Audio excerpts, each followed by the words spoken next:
नित्यानन्दकरी वराभयकरी सौन्दर्यरत्नाकरी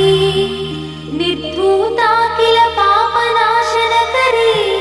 प्रत्यक्ष माहेश्वरी प्राणेयाचलवंशपावनकरी काशीपुराधीश्वरी भिक्षां देहि कृपावलम्बनकरी मातान्नपूर्णा